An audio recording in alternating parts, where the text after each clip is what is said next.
سب شرک جب بھی شروع ہوا ہے نا تو یہیں سے شروع ہوا ہے کہ اللہ نے, یار یہ آواز صحیح نہیں ہے, مزہ نہیں آ رہا, اس کو تھوڑا سا بڑھائیں یار, کہ اللہ تعالیٰ نے پیغمبروں کو, اپنے نیک لوگوں کو اختیارات دیے ہیں, اولاد ہے, بارش ہے, ہم ان سے بھی مانگ سکتے ہیں. تو پیغمبر کو جو مقام اور فضیلت حاصل ہے وہ اختیارات کی وجہ سے نہیں ہے, وہ اس لیے کہ آپ اللہ کا پیغام لوگوں تک پہنچا رہے ہیں.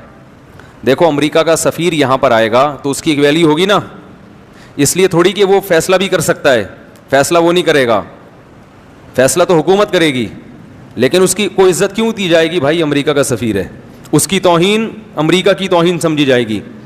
جتنا بڑا ملک ہوگا اس کے سفیر کی عزت بھی اتنی ہی زیادہ. تو اللہ سب سے بڑا ہے تو اللہ کے سفیر کی ویلیو بھی سب سے زیادہ ہے. تو اللہ تعالیٰ نے یہ مقام دیا ہے محمد صلی اللہ علیہ وسلم کو, تو انہوں نے 5 بتوں کی عبادت شروع کر دی. عبادت کا مطلب ان سے مانگنا کہ یہ دیتے ہیں, اللہ کے دینے سے دیتے ہیں. عطائی, وہ عطائی اور ذاتی کا فرق میں ڈال کے نا, کہ یہ عطائی ہے, ان کے پاس اللہ کا عطا کردہ بہت کچھ ہے, تو یہ لوگوں کو کیا کرتے ہیں, وہ دیتے ہیں لوگوں کو. تو پہلی دفعہ نوح علیہ السلام وہ پیغمبر تھے جو دنیا میں شرک کو ختم کرنے کے لیے آئے. اس سے پہلے لوگوں میں شرک نہیں تھا, بدعملی تھی, بدعملی, اس کو ٹھیک کرنے کے لیے پیغمبر آتے تھے. لیکن شرک کو ختم کرنے کے لیے جو پہلے پیغمبر دنیا میں آئے, بھائی ایک بندہ نا یہاں کے بیٹھ جایا کرے, دیکھتا رہے ٹوں ٹاں پی پاں, جب ہو رہا ہے اس کو سیٹنگ پہ لے آئے. تو وہ بیچارہ وہ کیمرہ بھی سنبھال رہا ہے, وہ بٹن کسی اور کے حوالے کر دے نا, اور جس کے حوالے بٹن ہو خود اس پہ بھی ایک بٹن لگا ہوا ہو اس کو سیٹ کرنے کے لیے. تو 5 جو حضرت نوح علیہ السلام آئے, اور قرآن کے مطابق 950 سال نوح علیہ السلام نے قوم کو دعوت دی. اس سے پتہ چلتا ہے کہ لوگ اپنی جو خاندانی پرمپرائیں ہیں ان کو چھوڑنے کے لیے تیار نہیں ہوتے. یہ ہمارے باپ دادا کا نظام, ہمارا کلچر اس کو قبول نہیں کرتا ایکچولی. معذرت کے ساتھ یہ جو میں شادیوں پہ رٹے لگاتا رہتا ہوں نا, اس کو بھی پتہ ہے آپ کیوں قبول نہیں کرتے, کہ ہمارا کلچر قبول نہیں کرتا. دلائل کی دنیا میں آپ کے پاس کوئی جواب نہیں ہے, طنز بھی کرتے ہیں, سب کچھ کرتے ہیں, لیکن بس کلچر قبول نہیں کرتا. تو ساری فساد کہاں سے آتا ہے؟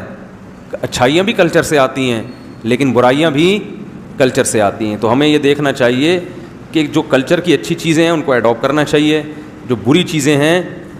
اب دیکھو آج ایک ہندو لڑکی, پھر ماشاءاللہ میسج آیا, کسی نے مجھے, عثمان بھائی نے رابطہ کرایا کہ انڈیا میں ایک ہندو ہے, مسلمان ہوئی ہے گھر کے اندر. میں سمجھا تو کوئی آدمی ہے, تو میں نے بڑا اپریشیٹ کیا اس کو, واٹس ایپ پہ اس کو میسج بھیجے. وہ چھپ کے روزے رکھ رہا ہے, چھپ کے نمازیں پڑھ رہا ہے, سارا گھرانہ ہندو. بعد میں اس نے بتایا کہ میں لڑکی ہوں. عورت کے لیے, ایک لڑکی کے لیے کتنا مشکل کام ہے اپنے خاندان سے بغاوت کرنا.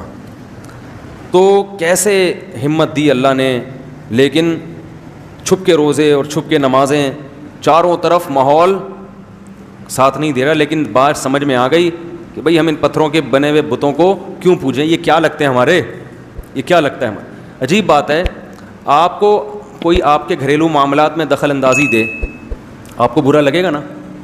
کوئی بندہ آئے جو آپ کا بڑا دوست ہو, کہ اور بھائی بتاؤ بھابھی آج کل تمہارے ساتھ سیٹ چل رہی ہیں, آپ بولیں گے کہ تو میرا کیا لگتا ہے بھائی, یا تو میں نے تیرے ساتھ شیئر کیا ہو اپنے گھریلو معاملات, پھر تو مجھ سے پوچھے تو ٹھیک ہے, تو خام خامے آگے پوچھ رہا ہے بھابھی واپس آ گئی ہیں ٹھیک ہے, تو آپ کہیں گے بھائی تو میرا کیا لگتا ہے جو تم مجھ سے اتنی ڈیٹیل میں پوچھ رہا ہے. تو ایک انسان, اس سے کے سامنے آدمی اپنے گھریلو حالات شیئر نہیں کرتا, اور اگر وہ خود سے دلچسپی لے تو غصہ ہو جاتا ہے. تو انسان کی تو پھر بھی ایک ویلیو ہے. تو جن بتوں کو آپ نے اپنے ہاتھوں سے بنایا وہ تو انسان سے بھی کم ہیں. ان کے سامنے اپنے سارے راز فاش کر دینا کہ میں نے یہ کیا تھا, بھگوان میرا یہ معاف کروا دو, میرے آج کل پیسے نہیں ہیں جیب میں, پیسے دلوا دو. تو ساری اپنی ذاتی پرسنل باتیں اس کے ساتھ شیئر کرنا, یہ تو میرے بھائی اور بھی زیادہ غلط بات ہے نا, تو بہت ہی بری بات.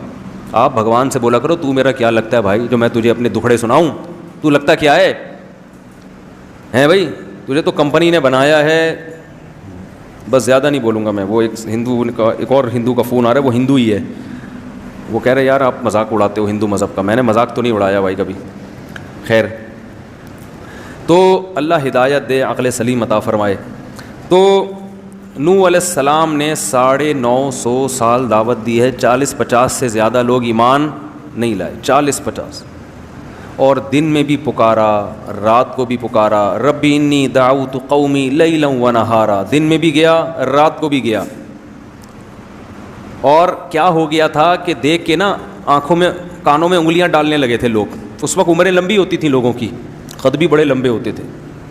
نبی صلی اللہ علیہ وسلم نے فرمایا آدم علیہ السلام کا قد 60 گز تھا. 60 گز کتنا ہوگا بھائی؟ یہاں سے وضو خانے تک.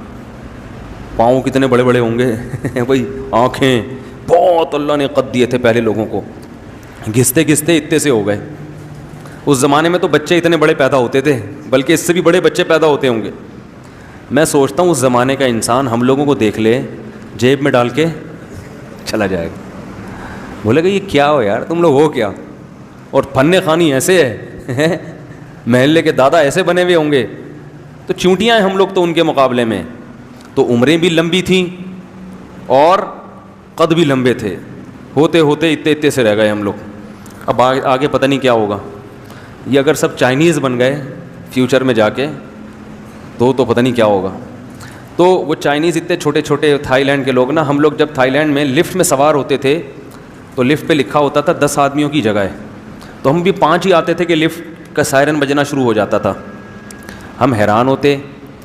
آواز صاف آ رہی ہے آپ لوگوں کو؟ ہم حیران ہوتے کہ یار جگہ تو 10 آدمیوں کی ہے، 5 کے بعد ہی یہ سائرن بجنا شروع. تو ایک دن کسی نے بتایا یہ 5 تھائی لینڈ کے لوگوں کی ہے، انڈین پاکستانی کے 5 نہیں ہیں. وہ اتنے سے ہوتے ہیں نا تو ان کے حساب سے 5 آدمی رکھے ہوئے، 10 آدمی رکھے ہوئے انہوں نے. تو ہم لوگ والے 5 بھی کافی ہیں. تو اگر کوئی لاہور کا چلا گیا تو وہ 1-2 ہی کافی ہو جائے گا. تو نوح علیہ السلام نے دن میں بھی پکارا، رات کو بھی پکارا، ربی انی دعوت قومی لیلا و نہارا فلم یزدہم دعائی الا فرارا. نفرتیں کم ہونے کے بجائے بڑھتی گئیں، کیونکہ پیسے نہیں دے رہے تھے نا. آج درس قرآن کرو، اس کے بعد افطاری کی دعوت کرو تو دیکھو کتنے لوگ آئیں گے. چائے پلاؤ تو دیکھو کتنے. فری میں کرو نہیں آتے لوگ. ہر چیز میں لوگوں کو پیسہ چاہیے، کھانا پینا چاہیے. تو کیونکہ پیسے نہیں دے رہے تھے تو لوگوں کو آپ کی دعوت سمجھ میں نہیں آ رہی تھی. بالآخر ایک وقت آیا. اب میں تھوڑے سے وہ کلام پڑھ کے سناتا ہوں. اللہ تعبدوا الا اللہ. آواز گونج رہی ہے، مجھے سمجھ میں نہیں آ رہی، پتہ نہیں آپ لوگ کو کیسے. اس کو ذرا کنٹرول کریں بھائی آواز کو. نوح علیہ السلام نے کہا کہ اللہ کے سوا کسی کی عبادت مت کرو. غلامی صرف کس کی ہوگی؟ اللہ کی. دعا صرف کس سے مانگی جائے گی؟ اللہ سے. ان بزرگوں سے مت مانگو. انی اخاف علیکم عذاب یوم علیم. دردناک عذاب کا خطرہ ہے، دردناک عذاب کا. فقال الملأ الذین کفروا من قومہ. قوم کے بڑے بڑے لوگوں نے، سرداروں نے کہا، جو اپر لیول لوگ تھے نا، دولت مند وڈیرے، اس ٹائپ کے لوگوں نے کہا، ما نراک الا بشرا مثلنا. آپ تو ہماری طرح کے انسان ہو، آپ تو ہماری طرح کے انسان ہو. ہر پیغمبر کو یہ طعنہ ملا ہے کہ تم ہماری طرح کے انسان ہو. تو کبھی بھی اللہ نے اس کا جواب یہ نہیں دیا کہ ان سے کہہ دیں نہیں میں تمہاری طرح کا انسان نہیں ہوں، بلکہ مجھے کچھ الگ سے طاقتیں ملی ہیں. ایسا کبھی بھی نہیں. ہر پیغمبر نے کہا کہ ہم نے کب کہا کہ ہم انسان نہیں ہیں بھائی، اور ہم نے کب کہا کہ ہم یہ کچھ کر سکتے ہیں. ہماری دعوت کو فوکس کرو کہ ہم جو دعوت دے رہے ہیں وہ ٹھیک ہے یا نہیں ہے. یہ مت دیکھو کہ دعوت دینے والا انسان ہے یا فرشتہ ہے. بہت مشکل ہے بھائی. بات کو دیکھو کہ بات صحیح کر رہے ہیں کہ اس کو بھائی کہاں گئے وہ نہیں سیٹ ہوا. نہیں اتنی آواز گونج رہی ہے، میرے کان خراب ہو رہے ہیں. آواز آ رہی ہے نا؟ اب کچھ بہتر ہو گیا. تو دعوت کو دیکھو کہ دعوت صحیح ہے یا نہیں ہے. تو ما نراک الا بشرا مثلنا، کہ ہم سمجھتے ہیں کہ آپ ہماری طرح کے انسان، کھاتے ہو، پیتے ہو، بیمار بھی ہوتے ہو، دوا کی بھی ضرورت. اس سے ایک بات تو یہ پتہ چلی کہ لوگ یہ سمجھتے ہیں کہ بزرگ بننے کے لیے کوئی ٹیکنیکل قسم کی چیزیں ہونی چاہیے آپ کے پاس. نارمل آدمی بزرگ جب پیغمبر نہیں بن سکتا تو اب لوگ کہتے ہیں بزرگ بھی نہیں بن سکتا. سوئمنگ کرنے والا تو بزرگ ہو ہی نہیں سکتا، ہارس رائڈنگ کرنے والا، اور شادیوں والا تو سوال ہی پیدا نہیں ہوتا. شادیوں والا تو سوال ہی پیدا نہیں ہوتا. تو یہ سب چیزیں کیا بنا لی ہیں لوگوں نے؟ ٹماٹر خریدتے ہوئے پکڑا گیا بزرگ نہیں ہو سکتا. انڈے لا رہا ہے, گھر سے جھاڑ پڑ رہی ہے, میاں بیوی میں جھگڑا ہو رہا ہے, تو جھگڑا کیوں ہو گیا؟ یہ بزرگ ہیں, ان کے یہاں تو جھگڑا نہیں ہوتا. بھائی سب کے یہاں سب کچھ ہوتا ہے. جب نارمل زندگی گزرے گی تو جھگڑے بھی ہوں گے, محبتیں بھی ہوں گی, کٹی بھی ہوں گے, دوستی بھی ہوں گے, سب کچھ ہوتا ہے. کیونکہ انسان ہے نا, آپ کے جذبات کبھی مجروح, طلاقیں بھی ہوتی ہیں اور دوستیاں بھی ہوتی ہیں. ہاں یہ ان کے ہاں مشکل ہوتا ہے, عام لوگوں کے ہاں آسان ہو جاتا ہے کیونکہ یہ جذبات پہ کنٹرول کرتے ہیں. لیکن سب کچھ سب کے یہاں ہوتا ہے. بیمار بھی ہوتے ہیں, تکلیف بھی ہوتی ہے, اور تکلیف میں ہائے ہوئے بھی کرتے ہیں. لوگ سمجھتے ہیں کہ کسی بزرگ کو تکلیف ہو اور وہ کہہ رہے ہیں آؤ میرے تکلیف ہو رہی ہے, تو کہتے ہیں یہ تو بزرگ ہیں, ان کو کیوں تکلیف ہو رہی ہے؟ بھائی تو بزرگ ہیں بھائی, تکلیف بھی ہوگی اور شادی کا شوق بھی ہوگا شوق بھی ہوگا, کیونکہ آدمی پہلے ہیں, بزرگ بعد میں. وہ ہمارے حضرت ایک واقعہ سناتے تھے کہ ایک آدمی سے کسی نے پوچھا مفتی کسے کہتے ہیں؟ تو اس نے کہا مفتی, بزرگ کسے کہتے ہیں؟ اس نے کہا بزرگ وہ ہوتا ہے, مفتی اور بزرگ وہ ہوتا ہے جو کوئی حسین جمیل عورت سامنے سے گزر جائے, کوئی اس کی توجہ اس طرف ہو ہی نہیں, اتنا نیک ہو. تو بیچارہ دیہاتی تھا, اس نے بولا وہ خو, اس کو تو ہمارے یہاں مخنث بولتے ہیں, ہجڑا بولتے ہیں اس کو ہمارے یہاں. اچھا اس کو یہ لوگ جنت میں جائیں گے, متقی اس کو بولتے ہیں. تو یہ تصور ہی غلط ہے. ہاں پرہیزگار اسے کہتے ہیں, دل تو انسان کا مائل ہوتا ہے, مگر وہ یہ دیکھتا ہے کہ یہاں دل کی خواہش پوری کرنا حلال ہے یا حرام. اگر حرام ہے قدم روک لے گا, اپنے نظریں جھکا لے گا. حلال ہے تو ظاہر ہے اللہ نے ایک چیز حلال قرار دی, لیکن رغبت ہی ختم ہو جائے تو یہ آدمی, متقی تو دور کی بات, یہ تو آدمی بھی, اس کو تو علاج کرانے کی ضرورت ہے. یہی حال عورت میں بھی ہے. عورت چاہے کتنی پرہیزگار ہو جائے, یہ میں اس لیے بہت اہمیت سے بیان کر رہا ہوں کہ آج والدین اپنی بچیوں کی احتیاط نہیں کرتے. وہ کہتے ہیں ہماری بچی تو بہت نیک ہے, لہذا اگر اس کا کوئی بوائے فرینڈ ہے یا اسکول میں یہ کو ایجوکیشن میں پڑھ رہی ہے یا اسے کوئی جوان قاری صاحب آ کے پڑھا کے چلے جاتے ہیں, ہمیں اپنے بچوں پہ پورا اعتماد ہے. ارے ہے تو لڑکی نا, وہ کوئی اور جنس تو نہیں بن گئی نا. اگر وہ لڑکی ہے, عورت ہے, تو اس کی مردوں کی طرف اٹریکشن ہوگی. کوئی بھی ہینڈسم اس کو نظر آئے گا, کوئی کسی کے بھی اسٹائل اچھے لگیں گے تو اس کی طبیعت اس کی طرف مائل ہوگی. اس کا تعلق نیک یا برے ہونے سے نہیں ہے, اس کا تعلق مرد اور عورت ہونے سے ہے. تو لہذا شریعت نے کیا کہا؟ نظر کی حفاظت. تبھی میں لوگوں کو بتاتا ہوں, کسی خاتون کو کسی عالم کا بیان سننے سے فتنہ پیدا ہو رہا ہے, بجائے اصلاح کے اس کی طرف طبیعت مائل ہو رہی ہے, عشق پیدا ہو رہا ہے, فوراً اس کے بیانات بند کر دے. یہ شیطان ہے جو دین کے لیبل سے کیا کر رہا ہے؟ گمراہ کر رہا ہے. فوراً اس کے بیانات سننا بند کر دے, کیونکہ وہ عشق پیدا ہوگا اور یہ عشق فائدے کے بجائے کیا پہنچائے گا؟ نقصان. پھر سننا درست نہیں ہے. ہمارے حضرت کے پاس ایک خاتون کا فون ہے, قاری صاحب تھے پنجاب کے, بڑی خوبصورت آواز تھی ان کی, لوگ تقریر سنتے تھے. تو ایک خاتون جو تھی ان کی آواز پہ لٹو ہو گئیں. آڈیو کیسٹیں ہوتی تھیں اس وقت, ویڈیو ہوتی بھی نہیں تھی. اب وہ خاتون تھیں, وہ نے حضرت کو فون کیا, میں پورا دن پوری رات انہی کے بیان سنتی رہتی ہوں میرے, اور وہ ظاہر ہے فیلنگ کچھ پیدا ہونا شروع ہو گئی. حضرت نے فرمایا آپ کے لیے ان کے بیان سننا جائز, کیونکہ معاملہ کسی اور طرف جا رہا ہے. تو مرد ہو یا عورت ہو بھائی, وہ ان کی جنس تھوڑی تبدیل ہوگی, تو اس لیے اپنی بچیوں کو بوائے فرینڈ سے بچائیں, ٹھیک ہے نا, لڑکوں کے ساتھ میل جول سے بچائیں. ہم نے بڑی بڑی نیک لڑکیاں بگڑتے ہوئے دیکھی ہیں, گھروں سے بھاگتے ہوئے دیکھی ہیں. ماں باپ اعتماد کرتے ہیں ہماری بچی ہمارا خون کبھی دھوکہ نہیں دے سکتا. اور بھائی وہ کیوں نہیں دے سکتا دھوکہ یار, جب اس پہ عشق چڑھے گا, آپ پہ چڑھ جائے تو پھر آپ اپنے میاں کو دھوکہ دے کے بھاگ جاؤ گی. ہاں یہ عشق ایسی خطرناک چیز ہے. تو بچی پہ, وہ تو جوان ہے, اس پہ تو عشق چڑھنے کا زیادہ خطرہ ہے اور وہ گھر سے بھاگنے کا خطرہ ہے. تو اپنے آپ کو بھی خود بچائیں ان فتنوں سے, اور اپنے گھر کی مستورات کو بھی بچائیں, ان کی خود نگرانی کریں. واٹس ایپ, فیس بک, ان کے جہاں فائدے ہیں وہاں نقصانات بھی بہت ہیں. نقصانات کی فہرست اگر ہم بیان کرنا شروع کریں تو آپ کانوں کو پکڑ لیں گے, ایسے ایسے گھر تباہ ہوئے ہیں ان چیزوں سے. تو ان کو کنٹرول میں رکھنا ضروری ہے. جوان بیٹی کو موبائل لے کے دینے کی ضرورت نہیں ہے, اور اگر دیا ہے کسی ضرورت سے تو اس کو چھپ کے بات نہ کرنے دیں. اسے بولیں بیٹا جب گھر میں موجود ہیں سب, تو نمبر سب کے سیو ہونے چاہیے. ان نون کال آپ کو ریسیو کرنے کی اجازت, بولو نا بھائی, نہیں ہے. یہ بچیوں کو بتا دیا جائے, سب کے نمبر سیو کر لو, اور خام خمیں ایسا موقع دینا جس سے بدگمانی ہو, یہ درست نہیں ہے. تو یہ سب نگرانی ہوگی تو صالح معاشرہ وجود میں آئے گا. بے لگام چھوڑ دیا کہ ہم سب نیک ہیں, تو شیطان کس لیے بنائے بھائی ہیں؟ سارے ہی نیک ہو تو جہنم میں کون جائے گا ہیں؟ ویسے ہی 4 آدمی, چلیں چھوڑیں وہ پھر زیادہ ہو جائے گا. تو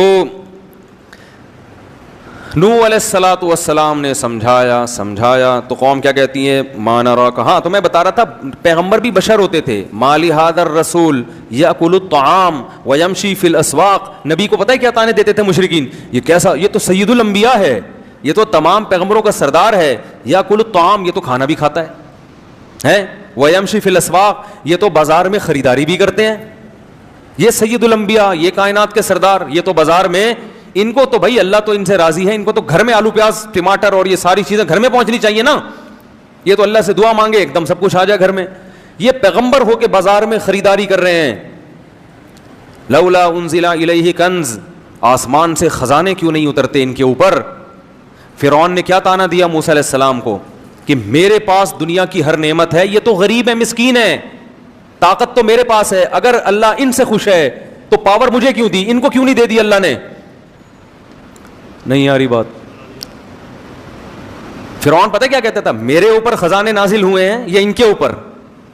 ام انا خیر من ھذا الذی ھو مہین, جو اس قوم میں معاذ اللہ سب سے کمتر آدمی ہے, معاذ اللہ, وہ بہتر ہے یا میں بہتر ہوں. فلولا القی علیہ اسورۃ من ذہب, سونے کے کنگن کیوں نہیں ہے موسیٰ کے ہاتھ میں. یہ غریب کیوں ہیں, یہ غریب کیوں ہیں. اگر اللہ ان سے خوش ہے تو یہ اللہ سے دعا مانگے سارے خزانے ان کے پاس آ جائیں, خزانے میرے پاس اور یہ غریب.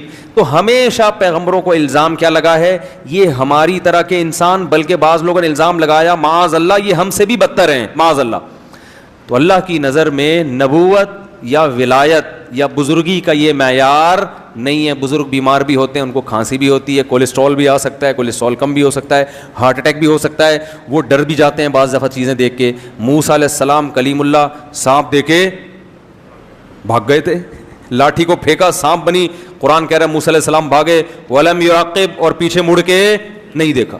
اللہ نے کہا اے موسیٰ اقبل, واپس پلٹو, واپس, ولا تخف, ڈرو نہیں, ٹھیک ہے نا, کچھ نہیں کہے گا, پکڑ لو اس سانپ کو, سنعیدھا سیرتھا الاولی, دوبارہ اسی کنڈیشن پہ لوٹا دیں گے. تو سانپ سے ڈر جس کو نہیں لگ رہا, تو یہ نہیں کہ بزرگ ہے وہ کہتا میں اللہ کے علاوہ کسی سے نہیں ڈرتا, میں سانپ وانپ سے نہیں ڈرتا.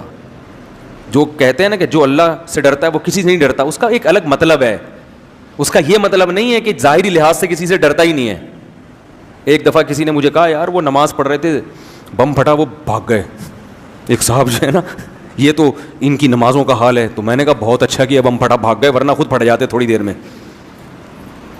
ایک دفعہ کسی نے بتایا کہ وہ کوئی بیان ہو رہا تھا کہ زلزلہ آیا, تو وہ لوگ بیٹھے رہے, ڈرے نہیں. میں نے کہا بہت بڑے حماقت کی ہے ان لوگوں نے جو ڈرے نہیں. ان کو چاہیے ذرا سی زمین ہلے تو فوراً, اللہ نہ کرے یہاں اگر ذرا سی بھی زمین ہل گئی, دروازہ کھولنا بھائی ہے, سب سے پہلے میں بھاگوں گا انشاءاللہ, کیونکہ میں اتنا بڑا بیوقوف نہیں ہوں کہ میں چھت گرنے کا انتظار کروں. آپ کہہ سکتے ہیں تو اللہ سے نہیں ڈر رہے, مخلوق سے ڈر رہے ہیں. بھائی یہ بھی چھت بھی کون گرائے گا, اللہ ہی گرائے گا نا, صحیح ہے نا. تو اللہ سے ہی ڈر رہے ہیں, اللہ بھی چھت نہیں گرا, ہم بھاگ رہے ہیں. تو اللہ تعالیٰ ہاں یہ کہہ سکتے ہیں بھائی موت تو ایک دن آنی ہے, تو اگر ہمیں پتہ چل جائے نا اس ٹائم پہ آنی ہے, پھر ہم چھت گرنے کا انتظار کر لیں گے. ہمیں تھوڑی پتہ ہے کب آنی ہے. ہمیں تو اللہ نے کہا بچ گئے تو اس کا مطلب ہے ابھی نہیں آنی تھی, ٹھیک ہے نا, مر گئے تو اس کا مطلب ہے آنی تھی. تو تقدیر کا ہمیں پہلے سے علم ہے ہی نہیں. تو جب علم ہی نہیں ہے تو ہم تو اپنے حساب سے کریں گے جو ہماری سمجھ میں آئے گا.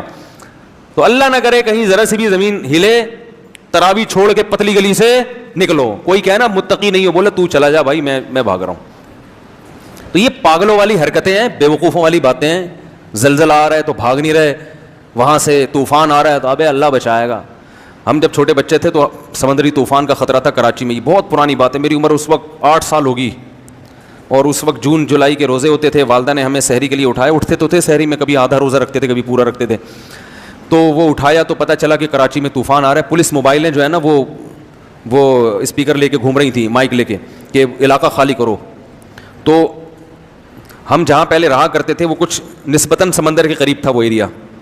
تو میں نے دیکھا جو نمازی پرہیزگار تھے وہ نہیں گئے, وہ دعائیں کر رہے ہیں. انہوں نے کہا اللہ بچائے گا. تو اللہ تو بچائے گا, آپ دعائیں بھی کرو, گاڑی میں بھی دعائیں ہو سکتی ہیں, بس میں بھی ہو سکتی ہیں دعائیں, بھاگو بھی اور ساتھ ساتھ دعائیں بھی کرو. وہ تو اللہ کا ویسے ہی فضل ہو گیا کہ وہ کہیں اور چلا گیا طوفان, کراچی بچ گیا. لیکن یہ پرلے درجے کی حماقت. کہیں سمندری طوفان کا خطرہ ہو, جتنی پتلی گلیاں ہیں, صحیح ہے نا, بھاگو. ہاں بچے چھوڑ کے نہ بھاگو, بیوی بچے, وہ بھی ہماری طرح کے انسان ہیں, تو پہلے ان کو بس میں بٹھاؤ. اس موقع پر توکل کیا جائے گا کہ یار پہلے ان کی جان بچانے کی فکر کرو, پھر اپنی. اس دوران اگر شہید مر گئے تو شہادت کا اجر ملے گا کہ دیکھو اپنے بچوں کی خاطر اس نے جان دے دی. ایسا نہ بھاگو کہ ان کو چھوڑا اور نکل لیے, پہلے ان کو سیف سائڈ, پھر خود نکلو وہاں سے, لیکن نکلو ضرور. تو یہ بزرگی کی, تقوی کی جو عجیب سی ہم لوگوں نے, وہ ملا نصیر الدین کے واقعات بڑے مشہور ہیں نا, وہ بڑے ہوشیار آدمی تھے. ایک دن ایک آدمی جو تھا وہ بارش میں چھتری لے کے جا رہا تھا. ملا نے کہا بتاؤ, ملا نصیر نے کہا بتاؤ بارش اللہ کی نعمت ہے یا نہیں؟ اس نے کہا ہے. اس نے کہا اس اللہ کی نعمت سے جان چھڑا رہے ہو یار تم ہیں.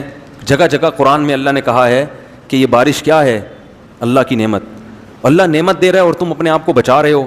بیچارہ شرمندہ ہوا, چھتری ہٹا دی اس نے, تھا تو مسلمان, اب بھیگتا ہوا جا رہا ہے, ٹٹرتا ہوا نا, بخار ہو گیا. اگلے دن پھر بارش ہوئی تو ملا صاحب چھتری لے کے جا رہے ہیں.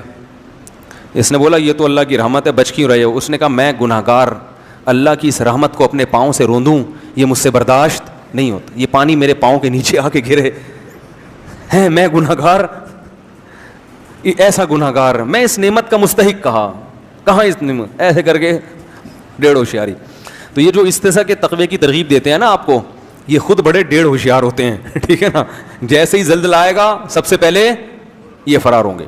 تو اللہ نہ کرے کہیں زلزلہ آئے, ذرا سا بھی جھٹکا ہو, فوراً لازم ہے گھر سے باہر نکل کے گلی میں آ جاؤ. اس میں فنڈر گیری, وہاں کھڑے ہو کر دعائیں مانگو, چلتے ہوئے بھی ذکر کرو, اور بچوں کو بھی نکالو اپنے. اور اس میں بہت احتیاط کی ضرورت ہے ان چیزوں میں.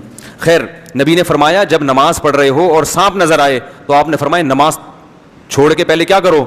سانپ کو مارو. ایسا بھی ہوتا ہے نماز پڑھ رہے ہیں گاؤں دیہات میں نا, بڑے خوش سانپ نظر آیا, اب وہ سانپ سب کے تقوی کا امتحان لے رہا ہوتا ہے. وہ سانپ جو ہے نا تقوی کا کیا لے رہا ہوتا ہے, دیکھوں کون نماز توڑتا ہے, کیونکہ وہ سمجھتے ہیں کہ جو توڑے گا وہ تقوی کے خلاف. تو توڑ دو بھائی. نماز کے دوران کوئی بیمار ہو کے گر جائے تو نماز توڑ کے اس کو اٹھا کے فوراً ہاسپٹل لے کے جاؤ. تو یہ بھی ہونا چاہیے کہ فوراً نماز توڑ کے بھائی اس کو ہاسپٹل لے کے جاؤ. کوئی بھی مسئلہ ہو, نماز کے دوران کوئی دہشت گردی کا خطرہ ہو, خدا نخواستہ کوئی آپ کو مشکوک آدمی نظر آیا, نماز توڑ کے فوراً اس کو پکڑو پہلے جا کے. سمجھ رہے ہیں؟ امام کو نظر آیا کوئی مشکوک آدمی محراب میں, بالفرض امام کو چاہیے فوراً پتلی گلی سے نکل جائے. تو یہ سب چیزیں ہمارے دین اور مذہب کا حصہ ہیں, ایسی احتیاطی تدابیر اختیار کرنا. اچھا میرے بھائی, تو وہ کیا کہنے لگے, ہماری طرح کے انسان ہیں, اور وما نراک تبعک الا الذین هم ارادلنا بادی الرائے. دوسری بات یہ, آپ کو جو فالو کرنے والے لوگ ہیں نا وہ بھی قوم کے پست ترین لوگ ہیں, غریب لوگ. جیسے میں نے اس دن بیان میں بتایا تھا نا تفصیل سے کہ زیادہ تر دین کی دعوت کو کون لبیک کہتا ہے؟ غریب مسکین زیادہ ہمیشہ پہل وہی کرتے ہیں. تو آپ کے پاس جو بیٹھنے والے لوگ ہیں وہ کیا ہیں؟ غریب مسکین. دوسری جگہ انہوں نے کہا ان کو ہٹاؤ تو پھر ہم آئیں گے. تو نوح علیہ السلام نے کہا یا قوم ارأیتم ان کنت علی بینۃ من ربی, بتاؤ میں اپنے رب کی طرف سے مضبوط دلیل پر ہوں, میں جو باتیں کرتا ہوں ان باتوں پہ بتاؤ کہ اعتراض ہے یا نہیں ہے, وہ دلیل کے لحاظ سے درست ہیں یا نہیں. یہ کہ میں بھی کھاتا ہوں, میں بھی پیتا ہوں, میں بھی بیمار ہوتا ہوں اور یہ غریب لوگ میرے پاس, یہ کوئی دلیل نہیں ہے. انلزمکموہا وانتم لہا کارہون ویا قوم لا اسألکم علیہ مالا, اے میری قوم میں اس تبلیغ پر تم سے پیسے نہیں لے رہا. پوری قوم کی مخالفت مول لے کر 900 سال ہو گئے مخالفت کی ہے, تو یہ بھی تو میرے برحق ہونے کی علامت ہے. مجھے کیا مل رہا ہے اس سے؟ 900 سال کا عرصہ ہو گیا اور میں تم سے کوئی اجر نہیں لے رہا, پوری قوم سے میں نے ٹکر لی ہوئی ہے. وما انا بطارد الذین آمنوا, رہا یہ مسئلہ کہ ان غریبوں کو اپنی مجلس سے نکال دوں, تو ما انا بطارد, یہ میرے لیے ممکن نہیں ہے, یہ نہیں ہو سکتا.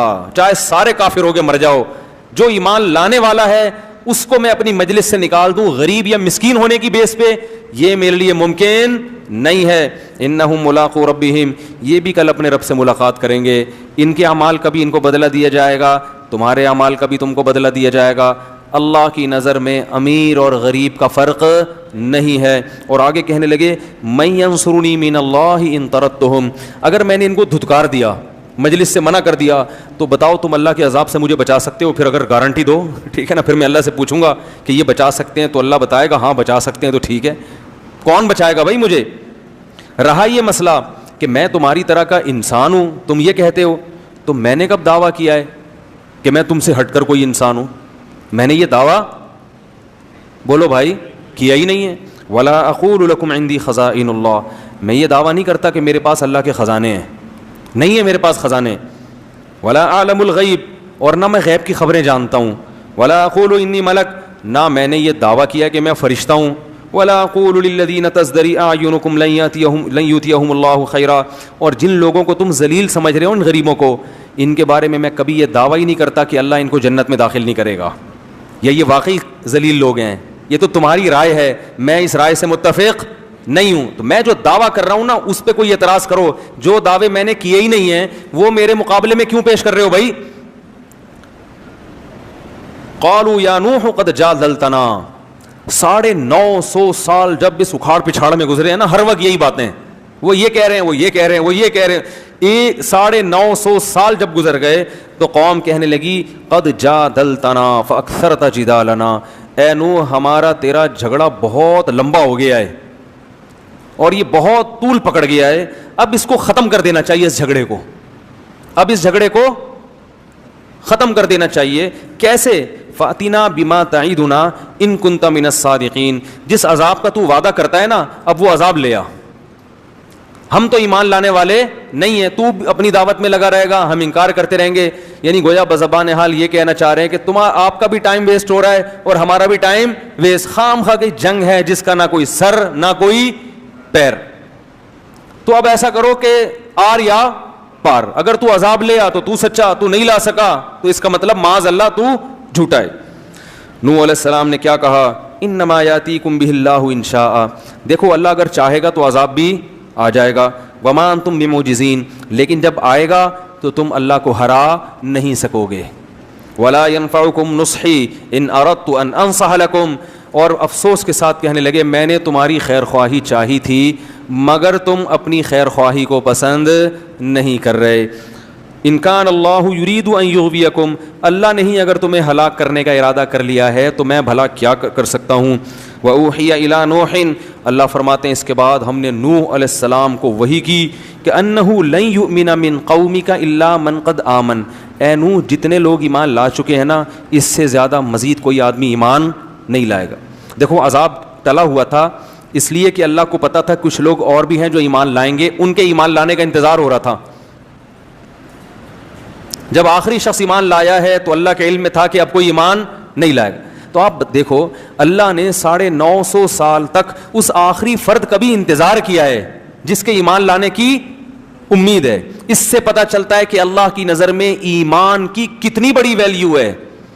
یہ جو آج غیر مسلمانوں کو تانے دیتے ہیں نا, تم ترقی میں پیچھے, لوڈ شیڈنگ, IMF کے قرضے, کرپٹ حکمران, تم تھرڈ تیسری دنیا کے گرے پڑے نیچ لوگ, یہ ہم نیچ ہیں جس کی وجہ سے اللہ نے اس دنیا کو باقی رکھا ہوا ہے کیونکہ اللہ کا نام لیتے ہیں. حدیث میں آتا ہے جس دن جب تک ایک شخص بھی اللہ کا نام لیتا رہے گا اللہ اس کائنات کو تباہ نہیں کرے گا. جس دن وہ آخری شخص دنیا سے گیا جو اللہ اللہ کیا کرتا تھا, اللہ ان سائنسدانوں کی ترقی اور یہ IMF کی معیشت اور ان کے قرضے اور ان کی آسمان سے باتیں کرتی ہوئی ترقی کو خاطر میں نہیں لائے گا, ایک دم اس کائنات کو تباہ کر دے گا. کیونکہ اللہ نے یہ بنائی ہے اپنے لیے, تو جب اللہ کو ماننے والے ہی نہیں بچیں گے تو اللہ بتا دے گا یہ تم اس کائنات کے بادشاہ تم نہیں ہو. تو بڑی قدر ہے اللہ کے ہاں کس کی؟ ایمان والوں کی. اس لیے میں کہتا ہوں جو لوگ یورپ اور مغرب جا کے کافروں میں رہ کے ایمان سے دستبردار ہو جاتے ہیں وہ اپنا بہت بڑا خسارہ کر رہے ہیں. قرآن میں جگہ جگہ اللہ نے کہا لا یغررک تقلب الذین کفروا فی البلاد, غیر مسلموں کی ترقی دیکھ کر متاثر مت ہو. ایک جگہ تھوڑی ہے قرآن میں, جگہ جگہ ہے لا یغررک, یہ چیز تمہیں دھوکے میں نہ ڈال دے. ہمیشہ اسی چیز نے لوگوں کو دھوکے میں ڈالا ہے. فرعون کے مقابلے میں موسیٰ کے ماننے والے کم کیوں تھے؟ ترقی کس کے پاس تھی؟ فرعون کے. حکومت کس کے پاس تھی؟ پالیسیاں کون بناتا تھا؟ فرعون. لوگ کہتے تھے یار یہ تو اپنی جان بچاتے پھر رہے ہیں. پاور کس کے پاس ہے؟ فرعون کے. تو زیادہ پلڑا کس کی طرف تھا؟ فرعون. قارون کے ماننے والے بولو نا زیادہ.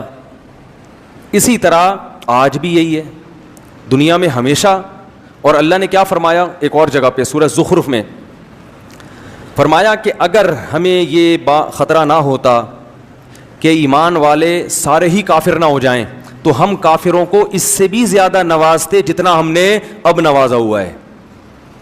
ولولا ان یکون الناس امۃ واحدہ, سورہ زخرف دیکھیں کہ اگر یہ خطرہ نہ ہوتا کہ یہ جتنے مسلمان ہیں سارے کافر ہو جائیں گے, یعنی بڑی آزمائش میں پڑ جائیں گے, تو پھر ہم کیا کرتے لجعلنا لمن یکفر بالرحمن, جو لوگ رحمان کا انکار کرتے ہیں, اللہ کو نہیں مانتے, اللہ کی نہیں مانتے, تو ہم کیا کرتے لبیوتہم سقفا من فضہ, ان کے گھروں کی چھتیں چاندی کی ہوتی, لبیوتہم سقفا من فضۃ ومعارج علیہا یظہرون, ان کے گھروں کی سیڑھیاں چاندی کی ہوتی, وزخرفا, کسی کی چاندی کی اور کسی کی سونے کی ہوتی,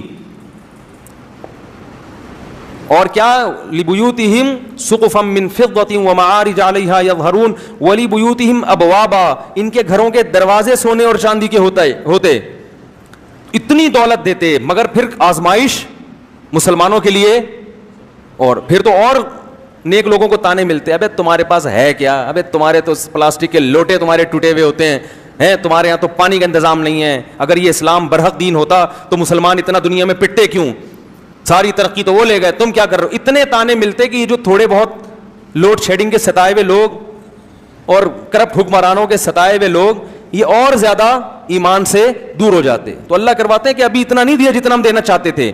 وجہ کیا ہے کہ ان کے لیے آخرت میں کچھ بھی نہیں ہے, کیونکہ اللہ کو نہیں مانتے, آخرت میں کچھ نہیں ہے ان کے لیے. اس کی مثال بالکل ایسے ہے کہ ایک باپ کے دو بیٹے ہوں, ایک فرما بردار اور ایک نافرمان. باپ کی اربوں خربوں کی جائیداد ہے, اربوں خربوں کی جائیداد ہے باپ کی, لیکن باپ کیا کر رہا ہے کہ ایک بیٹا جو نہیں مانتا اس کو پیسے دیتا ہے جیب خرچی, اور جو بیٹا مان کے چلتا ہے اس کو زیادہ لفٹ نہیں کراتا, اس کو صرف گٹکے کے 5 روپے 20 روپے یہ پکڑا دیا, سگریٹ اور رکشے کا کرایہ دے دیا, اس سے زیادہ نہیں. اب کوئی محلے والا آئے بولے یار یہ آپ کی مانتا نہیں ہے, اس کو تو آپ جیب خرچی دے رہے ہو, اور وہ کچھ بھی نہیں مانتا, وہ آپ کی اتنی فرما برداری کرتا ہے. تو باپ جواب میں کہتا ہے بھائی پوری پراپرٹی اس کے نام کر چکا ہوں میں, اس کے لیے کچھ بھی نہیں چھوڑا, تو بس اس کو تھوڑا بہت دے رہا ہوں میں. اس کو اس لیے نہیں دے رہا کہ میرے مرنے کے بعد ساری پراپرٹی کس کی ہے, اس کی ہے, اس کو تو آگ کر چکا ہوں میں. تو اللہ تعالیٰ نے جو اللہ کو نہیں مانتے آخرت سے ان کو آگ کر دیا ہے, کچھ نہیں ملے گا. مثل الذین کفروا بربہم, جو لوگ اپنے رب کا انکار کرتے ہیں, اعمالہم کرماد, ان کے عمل کی مثال راکھ کے ڈھیر کی طرح ہے, راکھ کا پہاڑ. بجری کی ریت تھوڑی سی بھی ہونا وزن ہوگا, اور راکھ کا پورا پہاڑ ہو پھونک مارو اڑ جائے گا. تو دیکھنے میں بہت ہے, وزن میں زیرو. تو غیر مسلم کا عمل یا اس کی اچھائی دیکھنے میں بہت اچھی ہوتی ہے, اتنے ٹرسٹ چلا رہے ہیں, کتنے اچھے اخلاق سے بات کرتے ہیں, ہر بات سے پہلے بھی تھینک یو اور بات کے آخر میں بھی تھینک یو, ایکسکیوز کیے بغیر کوئی بات کرتے نہیں ہیں, پلیز کے بغیر بات کرنے کا رواج ہے ہی نہیں. ہمارے ہاں بات کے سے پہلے بھی احتیاطاً گالی, اور درمیان میں بھی گالی, اور بات ختم کرنے کے بعد ایک ٹھڈا, اور اس کے بعد احتیاطاً ایک گالی. اگر کوئی بڑا آفیسر بات کر رہا ہو نا, پولیس والا بات کر رہا ہو, یہی ہوتا ہے نا. تو کتنے اچھے اخلاق, تھینک یو, اور ہر بات میں تھوڑا سا باہر بھی سفر ہوا ہے نا, باقی اخلاق کم از کم بات کرنے کی تمیز ہے, اور ہمارے یہاں پبلک کو بات کرنے کی تمیز نہیں. ایئر لائن میں پتہ چل جاتا ہے, جہازوں میں سفر کرو نا, کسی غیر مسلم ملک کا جہاز ہوگا, عجیب ہی ہے, بٹن دباؤ سارے کام ہو رہے ہیں.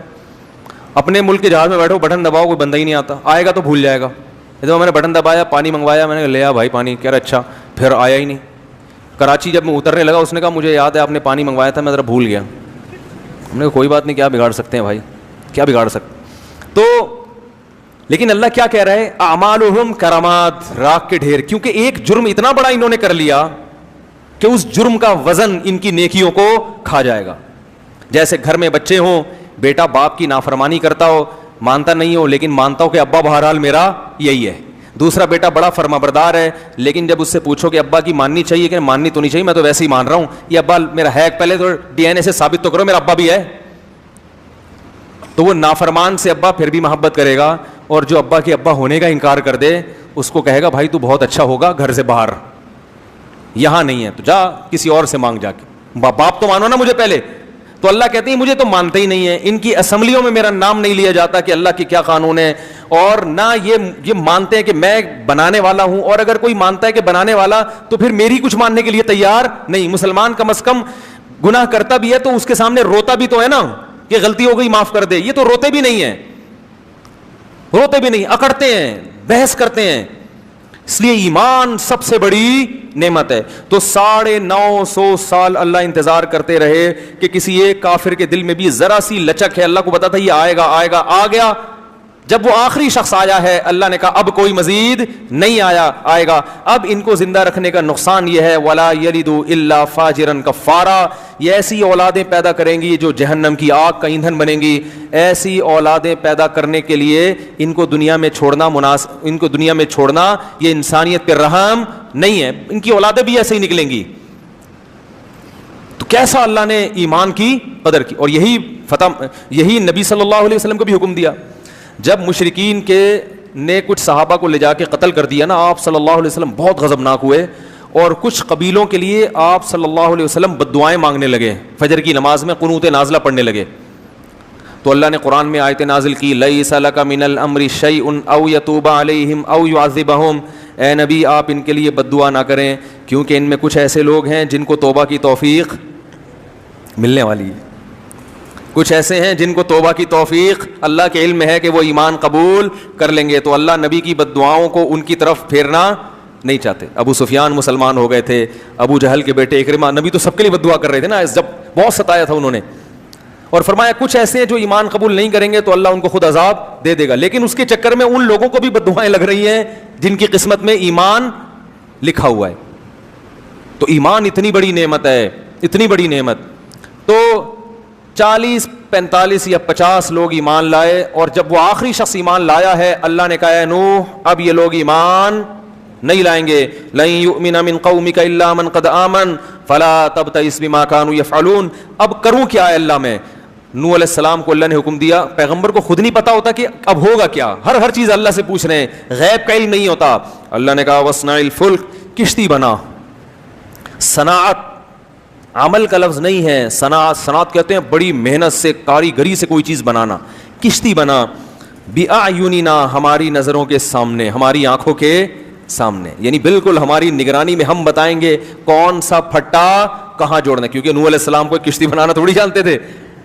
ہم بتائیں گے کون سی کیل کہاں ٹھوکنی ہے, کتنا بڑا پھٹا لانا ہے, اس کا سائز کتنا ہوگا, کیونکہ ہمیں پتہ ہے کہ کیسا پانی آنے والا ہے. وَوَحْيِنَا وَلَا تُخَاطِبْنِي فِي الَّذِينَ ظَلَمُوا, اور اب ان ظالموں کے بارے میں مجھ سے کلام بھی مت کرنا. ایسا نہ ہو کہ آپ کو ان پہ ترس آنا شروع ہو جائے اور آپ کہیں کہ اللہ مزید مہلت دے دو. آپ کو اب ان کے حق میں دعا کرنے کی اجازت نہیں ہے. انہم مغرقون, یہ سب کے سب غرق ہوں گے, اور اللہ نے ان کے غرق ہونے کا فیصلہ کر لیا ہے. یہ واقعہ تو قرآن میں بھی ہے, اس کو یہودی بھی مانتے ہیں اور اس کو عیسائی. یہ دنیا میں اتنا بڑا واقعہ ہوا تھا کہ تمام آسمانی کتابیں یا کوئی ایسی تاریخی ورق جو اس زمانے سے چلا آ رہا ہے, ان تمام کتابوں میں, صحیفوں میں یہ واقعہ موجود ہے. آج بھی تورات میں بھی ہے اور انجیل میں بھی ہے. تھوڑی سی انہوں نے تبدیلی تو کر لی, مگر اس طوفان کا اور اس بارش کا اور پوری دنیا کے انسانوں کا تباہ ہونا یہ تمام کتابوں میں لکھا ہوا ہے. تو اللہ نے فرمایا وَيَصْنَعُ الْفُلْكَ, نوح علیہ السلام کشتی تیار کر رہے تھے. وَكُلَّمَا مَرَّ عَلَيْهِ مَلَأٌ مِّن قَوْمِهِ, جب بھی قوم کے وڈیرے اور سردار لوگ گزرتے, سخروا منہ, مذاق اڑاتے کہ پانی دور دور تک نہیں ہے, نہ کوئی دریا ہے. کشتیاں تیار بھی ہوتی ہیں تو دریا کے کنارے, تاکہ وہیں دھکا دے کے پانی میں لے جائیں. یہ تو دور تک نہ کوئی دریا ہے نہ بارش ہے, اور بارش بھی ہوتی ہے تو اتنا پانی تھوڑی ہوتا ہے کہ کشتیاں تیار کرنی پڑیں. تو مذاق اڑانے لگے. قال ان تسخروا منا, نوح علیہ السلام نے کہا اگر آج تم ہمارا مذاق اڑا رہے ہو, فإنا نسخر منکم, ان قریب ہم تمہارا مذاق اڑائیں گے. کہ کیسی تمہیں دعوت دی, کس رب کی طرف بلایا, دلائل کے انبار لگا دیے, مگر ماننے کے لیے تیار نہیں. کما تسخرون, جیسے تم مذاق اڑا رہے ہو, ان قریب ہم تمہارا مذاق اڑائیں گے. فسوف تعلمون, ان قریب تمہیں پتہ چل جائے گا. من یاتیہ عذاب یخزیہ, کون ہے جس پر ذلیل کرنے والا عذاب آئے گا, اور ہمیشگی کا عذاب کس پر آنے والا ہے. حتی اذا جاء امرنا, قرآن کہتا ہے یہاں تک کہ جب ہمارا حکم آ پہنچا. کشتیاں تیار ہو رہی, کشتی تیار ہو رہی ہے. جب بن کے مکمل ہو گئی, اللہ فرماتے ہیں وفارت التنور, اور زمین کی دراڑوں سے پانی نکلنا شروع. زمین کے جو سوتے ہوتے ہیں نا جہاں بھی، اس سے پانی نکلنا شروع.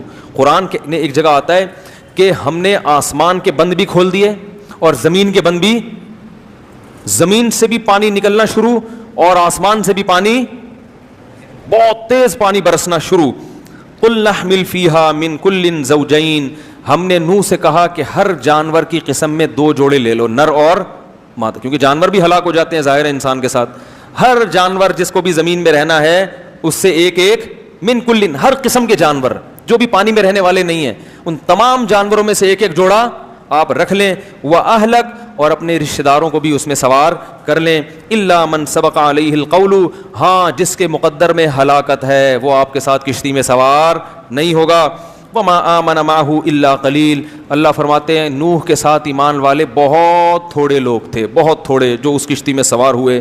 وَقَالَ ارْكَبُوا فِيهَا، جب سوار ہو گئے تو اللہ نے فرمایا ارکبوا فیہا، اس کشتی میں سوار ہو جاؤ. بسم اللہ مجریہا، اللہ کے نام سے اس کا چلنا ہے. ومرساہا، اور اللہ کے نام سے اس کا ٹھہرنا ہے. کشتی میں سوار ہونے کی دعا بھی یہی ہے کہ اللہ کے نام سے چلے گی اور اللہ کے نام سے ٹھہرے گی. ان ربی لغفور الرحیم، اور یہ کہو کہ میرا رب بہت مغفرت کرنے والا اور اپنے بندوں پر بہت رحم کرنے والا ہے. وہی تجری بہم فی موج، اللہ فرماتے ہیں وہ کشتی ایک موج کی طرح چل رہی تھی. جیسے سمندر کی لہریں اوپر نیچے ہوتی ہیں تو کشتی بھی ایسے ہو رہی تھی، اتنا طوفان آیا. کل جبال، پہاڑ کی طرح پانی کے اندر، ایسے جیسے بہت بڑا پہاڑ ہچکولے کھا رہا ہو، ایسے چل رہی تھی. اس موقع پر نوح علیہ السلام نے اپنے بیٹے کو پکارا. وکان فی مازل، وہ ایک کنارے پہ کھڑا ہوا یہ منظر دیکھ رہا تھا. یا بنی ارکم معنا، اے میرے پیارے بیٹے، بنیا کہتے ہیں پیارے، جب محبت سے بلانا ہوتا ہے نا، اے میرے پیارے بیٹے، ارکم معنا، میرے ساتھ کشتی میں ہمارے ساتھ سوار ہو جا.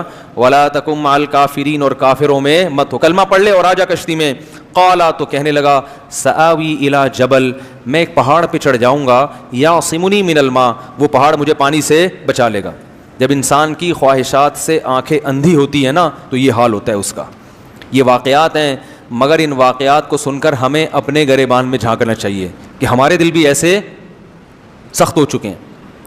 اس نے کہا مجھے پہاڑ بچائے گا. نوح علیہ السلام نے کہا لا عاصم اليوم من امر اللہ الا من رحم، دیکھ آج جس پر اللہ رحم کرے گا نا وہی بچے گا. اپنی طاقت سے، وسائل اور اسباب سے کوئی بھی نہیں بچ سکتا.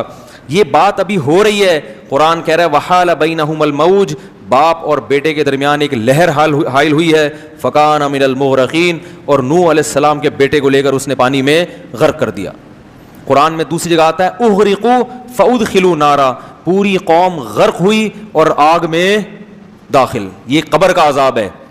اس سے یہ بھی پتہ چلتا ہے کہ قبر کے عذاب کے لیے قبر میں دفن ہونا ضروری. لوگ کہتے ہیں نا قبر میں دفن نہیں ہوں گے تو کہاں سے عذاب ہوگا. تو اللہ کہہ رہا ہے سمندر پانی میں غرق ہوئے اور داخل کہاں ہوئے؟ آگ میں. آپ ایئر کنڈیشن کمرے میں سو رہے ہو اور خواب میں آگ میں جل سکتے ہو کہ نہیں جل سکتے؟ تو خواب کی مثال بھی، برزخ کی مثال بھی خواب کی طرح ہے. تو برزخ جب پانی میں مرتا ہے نا انسان تو کسی اور جہاں میں پہنچ جاتا ہے، وہاں آگ بھی ہے اور جنت کا باغ بھی ہے وہاں پہ. جب وہ بیٹا بھی ہلاک ہوا تو سب ہلاک ہو گئے. قیل یا ارض ابلعی ماءکی، اللہ فرماتے ہیں ہم نے زمین کو کہا اے زمین اپنے پانی کو نگل لے. کیا عجیب بلاغت ہے. یہ نہیں کہا کہ جذب کر لے، یہ قرآن نگلنے کے لفظ سے بتا رہا ہے کہ اتنا پانی تھا کہ اگر جذب ہونا شروع ہوتا تو صدیاں گزر جاتی، بہت وقت گزر جاتا، وہ پانی ختم نہ ہوتا. اللہ کہہ رہے ہیں نگل. جیسے ایک پانی پینے کا طریقہ ہوتا ہے بھائی آپ چوس چوس کے گھونٹ بھر بھر کے پیتے ہو، اور ایک ہوتا ہے کہتے ہیں نا بس کڑوی چیزیں ایک ہی گھونٹ میں نگل لو. تو اللہ نے فرمایا نگل، کھینچ اس پانی کو، زور لگا تاکہ نوح علیہ السلام خشکی پہ اترنے کے قابل بن جائیں. ایسا نہ ہو یہ کئی سال اسی میں پڑے رہیں، بہت پانی ہے. تو یہ قرآن پانی کی کثرت بیان کر رہا ہے. ابلعی ماءکی، نگلنا شروع کر اس پانی کو، گھونٹ بھر بھر کے اپنے اندر کھینچنا شروع کر. ویا سماء اقلیعی، اور اے آسمان اس پانی کو اکھاڑ دے. اکھاڑنے کا لفظ، پانی آسمان پہ چپکا ہوا تھوڑی ہوتا ہے جو اکھڑے، وہ تو بادلوں میں ہوتا ہے. یہ بھی بلاغت ہے کہ جیسے شیٹرنگ ہو نا، اور وہ جب مکمل ہو جائے تو ایک ایک پھٹے کو اکھاڑا جاتا ہے، وہ اتنی مضبوطی سے چھت سے چپکا ہوا ہوتا ہے کہ اس کو اکھاڑا جاتا ہے. تو اللہ فرماتے ہیں اتنی کثرت سے پانی تھا کہ اگر ہم آسمان کو حکم دیتے نا کہ تھم جا, تو تھمتے تھمتے بھی کئی سال لگا دیتا. ہم نے کہا اکھاڑ کے اپنا کنیکشن پانی سے منقطع کر دے, اکھاڑ دے اس کو, طاقت اور قوت کے ساتھ اس کو دھکیل کے ختم کر دے, کیونکہ بہت وقت لگے گا, اتنا پانی برس رہا تھا. یہ سب بلاغت ہے, بلاغت بات کو سمجھانے کے لیے کہ پانی کی کثرت کتنی زیادہ تھی. وَيَا سَمَاءُ وَقْلِعِي وَغِيضَ الْمَاءُ, اللہ فرماتے ہیں اس طرح سے ہم نے پانی کو خشک کر دیا. وَقُضِيَ الْأَمْرُ, اور جو کام اللہ نے جس کا فیصلہ کیا تھا وہ فیصلہ اللہ نے چکا دیا. وَاسْتَوَتْ عَلَى الْجُودِي, اور جودی ایک پہاڑ تھا جہاں نوح علیہ السلام کی کشتی ٹھہر گئی. وَقِيلَ بُعْدًا لِلْقَوْمِ الظَّالِمِينَ, اور اللہ کی طرف سے کہا گیا لعنت ہو ان ظالموں پر جنہوں نے 950 سال پیغمبر کی بات پہ کان بولو بھائی نہیں دھرے. دیکھو اس سے ہمیں کیا سبق ملتا ہے. آج پیغمبر کے بعد پیغمبر کے وارث کون ہیں؟ علماء. حدیث میں آتا ہے العلماء ورثۃ الانبیاء. تو یاد رکھو جیسے پیغمبر کی دعوت کو ٹھکرانا ہلکا نہیں ہے, اسی طرح پیغمبر کا جو برحق وارث ہوگا وہ اگر آپ کو کوئی حق بات بتا رہا ہے, اللہ کی طرف بلا رہا ہے, اس کی دعوت کو ٹھکرانے کو بھی ہلکا مت سمجھا کرو. لوگ کہتے ہیں مولویوں نے, مولوی کہتے ہیں سود حرام ہے, بینک کی جاب چھوڑ دو, بہنوں کو وراثت دے دو, اور جناب کیا ہے وہ جو ہے وہی وہ کہہ رہا ہے, اشارہ کر رہا ہے وہاں سے, یہ بچہ کہہ رہا ہے, یہ مجھے سکھا رہا ہے کہ کیا یہ 4 شادیاں کرو. تو وہ 4 نہ بھی کرو, طلاق یافتہ بیوہ عورتوں کو سہارا دو, ٹھیک ہے نا. اور کیا ہے, اولڈ ہوم میں ماں باپ کو جمع مت کراؤ, شراب مت پیو, اور ہمت کے ساتھ داڑیاں بھی رکھ لو یار. اللہ کے نبی کا حکم ہے عفو اللحیٰ, زیادہ ڈر ہوتا ہے لوگ بھاگی نہ جائیں, اس لیے میں زیادہ اس موضوع کو چھیڑتا نہیں ہوں. تو یہ سارے احکامات ہیں. تو یہ مولوی کی اپنی دعوت نہیں ہے, وہ پیغمبر کی دعوت کو آپ تک ٹرانسفر کر رہا ہے. تو اس کو ٹھکرانے کو بھی ہلکا مت سمجھ. اگر عمل نہیں ہو رہا گڑ گڑاؤ اللہ کے سامنے, اللہ توفیق دے, مگر دعوت کو ٹھکرانا بڑا خطرناک ہے. اللہ یہ نہیں کہے گا کہ مولوی صاحب نے یہ کہا تھا, اللہ کہے گا, آپ بھی کہہ سکتے ہیں مولوی تو ہماری طرح کا آدمی ہے, ہم کیوں اس کو کیوں مانے ہم. تو یہی بات تو لوگ پیغمبروں کے ساتھ کرتے ہیں, ہماری طرح کے انسان ہیں. تو بھائی پیغمبر نے کیا کہا, دعوت دیکھو میری دعوت کیا دے رہا ہوں. اور پیغمبر تو کم از کم اتنا اہتمام تھا کہ پیغمبر جو دعوت دے رہے ہیں اس کی مخالفت نہیں. لیکن علماء میں اس بات کا امکان ہے کہ جس چیز کی طرف دعوت دے رہے ہوں اس پر عمل نہ کر رہے ہوں, اس کا امکان ہے, کیونکہ اللہ نے پیغمبروں کی حفاظت کا وعدہ کیا ہے, ہر مولانا کی حفاظت کا اللہ نے وعدہ نہیں کیا. البتہ علماء گمراہی پہ جمع ہو جائیں یہ نہیں ہو سکتا, سارے خراب ہو جائیں یہ نہیں ہو سکتا. تو آپ کو یہ نہیں دیکھنا ہے کہ بلانے والی کی شخصیت کون ہے, یہ دیکھنا ہے کہ بلا کس کی طرف رہا ہے. اللہ کی طرف بلا رہا ہے تو اس کی دعوت کو ٹھکرا نہیں سکتے آپ. یہ تبلیغ والے جو آتے ہیں نا دروازہ بجا کے کہتے ہیں ہمارے اندر دین آ جائے, تو لوگ سب سے ہلکی دعوت اس کو سمجھتے ہیں. اللہ کے ترازو میں سب سے بھاری دعوت یہ. آپ کے گھر پولیو کے قطرے والے بھی آتے ہیں, بچوں کو پولیو پلانا ہے, وہ بھی دعوت دیتے ہیں آپ کو, نہیں پلاؤ گے تو پولیس آ جائے گی تھوڑی دیر میں. آپ کے گھر میں پیپسی والے بھی آتے ہوں گے, بھائی 4 پیپسی پر 1 فری آج کل پیکج چل رہا ہے, بتائیں کتنی پیپسی چاہیے. برگر والے بھی آتے ہیں, پیزا والے بھی, بھائی یہ دیکھیں یہ برگر ہمارے ہاں یہ پروڈکٹ ہے. ایک دفعہ میں نے فون کر کے منگوا لیا تھا, صرف برگر تھا, وہ اس کے اندر 1-2 فارمیلٹی کے لیے چپس کے ساشے رکھے ہوئے تھے. تو خیر آتی ہیں کمپنیاں کہ یہ منگوائیں تو اس میں 4 پہ 1 فری, اس طرح کے پیکج ہوتے ہیں نا. آپ سنتے ہیں یار, سن تو لو کیا کہہ رہا ہے, ہو سکتا ہے کوئی فائدے کی بات ہو, کارڈ لے کے رکھ تو لیتے ہیں آپ. ہوتا ہے نا, صرف بیچنے آتی ہیں خواتین, دیکھا ہوگا آپ نے کہ یہ کمپنی ہے, یہ صرف ہے ہمارا, دکان سے لیں گے اتنے کا ملے گا, ہم سستے میں بیچ رہی ہیں. لوگ تھوڑی سی دعوت سن لیتے ہیں, لیکن تبلیغ والے جب آتے ہیں نا, دین ہمارے اندر آ جائے, ساری دنیا کے اندر آ جائے, لوگ کہتے ہیں یہ تو ٹائم ویسٹنگ کے علاوہ کچھ بھی نہیں ہے. تو بھائی یہ وہ چیز ہے جس کا آخرت میں کیا ہوگا, پیپسی کا سوال نہیں ہوگا. اللہ کہے گا کہ میرے لیے کتنا ٹائم دیا تو نے, اس کو ہلکا مت سمجھا کرو, اس دعوت کو سن لیا کرو. میرے والد صاحب ایک بات کہتے تھے, جس نے حق بات سننے کا اپنے اندر تحمل پیدا کر لیا, اتنی برداشت پیدا کر لی کہ صرف سن لے, اللہ عمل کی خود بخود توفیق دے دیتے ہیں. اور جو بد عمل لوگ ہوتے ہیں نا, وہ سننا ہی گوارا نہیں کرتے, کہتے ہیں بند کرو بیان مولانا صاحب کیا لگایا ہے, وہ لگاؤ اس کو کوئی گانا لگاؤ ٹائٹ سا, نہیں تو رمضان چل رہا ہے تو قوالی لگا دو, ہیں رمضان چل رہا ہے تو کیا لگا دو, وہ ایک ہی چیز ہے, وہ گانا ہے وہ قوالی, مقصد اس میں بھی تھرکنا, اس میں الگ اسٹائل میں تھرکنا ہے. اس میں لمبے لمبے بال ہوتے ہیں, منہ میں پان ہوتا ہے, اور گول گول پیٹ ہوتے ہیں, توندے ہوتے ہیں, یہ الگ ذائقہ ہے بھائی اس کا. میں ایکسپریس ٹی وی جاتا تھا پچھلے سال, رمضان میں درس قرآن کی ریکارڈنگ کے لیے, تو اسٹوڈیو میں ریکارڈنگ ہوتی تھی. تو میں ایک دن جلدی چلا گیا, تو اسٹوڈیو میں قوالی چل رہی تھی, جہاں میں درس قرآن دے وہاں قوالی ہو دھم دھم دھم چل رہا ہے, اور وہ عجیب ناچ گانا. وہ خیر وہ قوالی بند ہوئی تو مجھے بٹھا دیا انہوں نے. اب ہم ٹوپی پگڑی پہن کے بیٹھے تھے, تو جتنے قوالی سن رہے تھے نا وہی ٹوپیاں پہن کے درس قرآن سننے کے لیے بیٹھ گئے. اڑی میں نے کہا یہ کیا یار, ابھی یہ تھرک رہے تھے, ابھی کہہ رہے ہیں بھائی پروگرام یہ چل رہا ہے, اب تو سیزن کے حساب سے چلتے ہیں. کس کے حساب سے؟ بھائی پروگرام کے حساب سے چلتے ہیں. وہ سارے صوفی بن کے بیٹھے ہوئے ہیں. تو ان میں ایک پہ بڑا اثر ہو گیا تھا, جب میں درس دیتا تھا تو وہ بڑا روتا تھا, اور پھر اس نے مجھ سے رابطہ بھی کیا. میں نے کہا چلو, ایک کو تو اللہ نے ہدایت دی, وہ اس نے کبھی بیچارے نے سنا ہی نہیں قرآن, تو اس پہ اثر ہو گیا تھا کافی, پتہ نہیں شارٹ ہو گیا مارکیٹ سے, تو اللہ کرے نیک بن گیا ہو.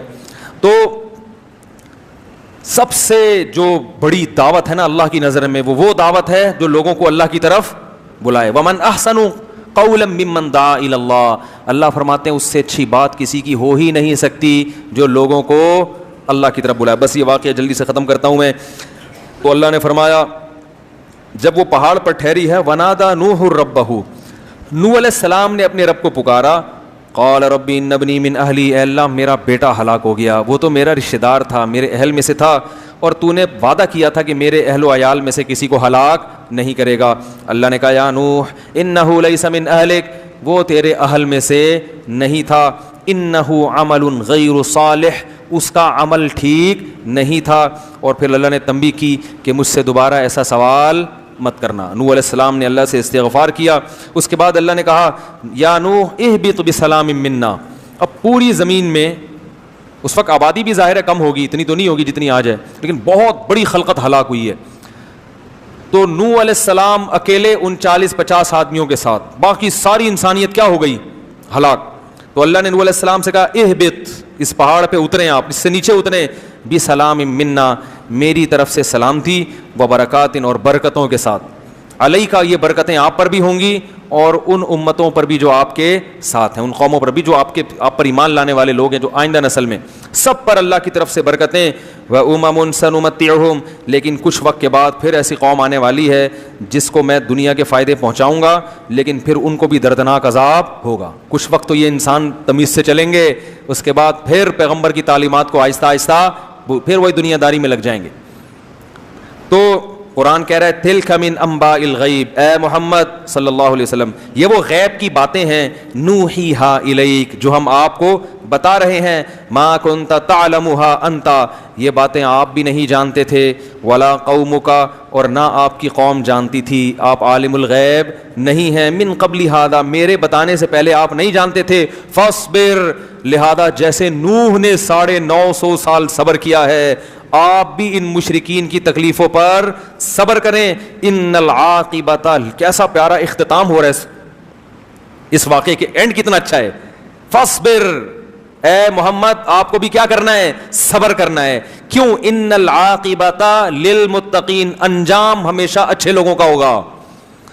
اس حالت کو نہ دیکھیں آپ, مکہ میں بلال پر پتھر رکھے جا رہے ہیں, خباب ابن ارت کو کوئلوں پہ لٹایا جا رہا ہے, اس کو نہ دیکھو, یہ دیکھو انجام کس کا اچھا ہوا. متقین وہ لوگ جو گناہوں سے بچتے ہیں, انجام ہمیشہ انہی کا اچھا ہوتا ہے. دیکھو انگریزوں کی جوانی مت دیکھو, انگریزوں کا بڑھاپا دیکھا کرو. انجام مسلمان کا اچھا ہوتا ہے, جوانی انگریز کی اچھی ہوتی ہے, مگر وہ ساری جوانی کے مزے بڑھاپے میں کرکرے. کوئی محبت کرنے والا نہیں ہوتا, کوئی رونے والا نہیں ہوتا. روتے ہیں تھوڑا بہت, وہ بھی اولڈ ہاؤس سے اطلاع آ گئی کہ حضرت جی کا انا اللہ ہو گیا ہے, تو چلو یار وہیں دفنا دو, دیکھ لیں گے, بہت کم. تو اللہ تعالیٰ فرماتے ہیں والعاقبۃ للم, اور بالفرض دنیا میں اچھا ہو بھی جاتا ہو, اصل تو کیا ہے؟ آخرت. تو اللہ تعالیٰ ہمیں اس اور بھی واقعات ہیں, وہ پھر کل بتائیں گے انشاءاللہ. تو نوح علیہ الصلوۃ والسلام کے بعد پھر انہی کے آگے اولادوں میں چل کے قوم عاد پیدا ہوئی ہے, پھر وہ تباہ ہوئی ہے. پھر اس کے بعد قوم ثمود پیدا ہوئی ہے, پھر وہ بھی تباہ ہوئی ہے. پھر ابراہیم علیہ علیہ السلام کی قوم کو اللہ نے تباہ نہیں کیا, بلکہ خود ابراہیم علیہ السلام ہجرت کر کے کسی اور جگہ چلے گئے, پھر ان کو اللہ نے اولادیں دی. پھر آگے ان کی اولاد میں یعقوب علیہ السلام, یوسف علیہ السلام, موسیٰ علیہ السلام آئے. پھر موسیٰ علیہ السلام کے بعد کی جو تاریخ ہے وہ بہت زیادہ محفوظ ہے, کیونکہ وہ موسیٰ علیہ السلام کے فالوورز یہودی کہلاتے ہیں, اور عیسیٰ علیہ السلام کے ماننے والے عیسائی، اور محمد صلی اللہ علیہ وسلم کے ماننے والے. تو یہ 3 آسمانی مذاہب آج تک موجود ہیں. تو اس لیے موسیٰ علیہ السلام کے بعد کی جو ہسٹری ہے، پہلے سورہ نمل مکمل کر لیتا ہوں. اس میں جو سلیمان علیہ السلام کے واقعات ہیں، لوگ کہتے ہیں کہ ہر سال وہی واقعات سنا رہے ہیں، اب کچھ نیا لے کر آؤ. تو بھائی یہ تو قرآن پر اللہ میاں سے بولو کہ اللہ تو ہر دفعہ قرآن میں کوئی نیا ورژن لے آیا کر، نیا واقعہ ہو. تو پھر ہم بھی جب اللہ بار بار وہی سنا رہا ہے تو ہمیں بھی چاہیے کہ بار بار وہی سنیں. کیوں؟ اس لیے کہ نصیحت کی جو چیز ہے نا، وہ جرنل نالج کے لیے نہیں سنی جاتی، وہ تو اس لیے کہ تاکہ وہ اسباق جو ان واقعات سے ملتے ہیں بار بار تازہ ہوتے رہیں. سمجھ رہے ہو؟ بار بار کیا ہوتے رہیں؟ وہ تازہ ہوتے رہیں. تو بار بار سنے جائیں گے، بار بار تازہ ہوں گے. جب تک 100% عمل پہ نہیں آتے، ہر وقت ہمیں سننے کی ضرورت ہے. تو اللہ تعالیٰ نے ابراہیم علیہ السلام کو جو 2 بیٹے دیے تھے، اسحاق اور اسماعیل. اسحاق علیہ السلام مکہ میں تھے اور اسماعیل علیہ